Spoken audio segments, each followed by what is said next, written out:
In this short tutorial, I am going to show you how to change the currency on the Temu app. It's super easy and quick. So let's get started. First, open the Temu app on your mobile device.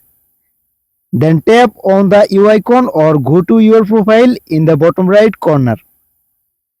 Next, tap on Settings. In the Settings menu, tap on Currency. Here you will notice that the app may not let you change the currency directly. So go back and tap on country or region. Now choose the country that uses your preferred currency.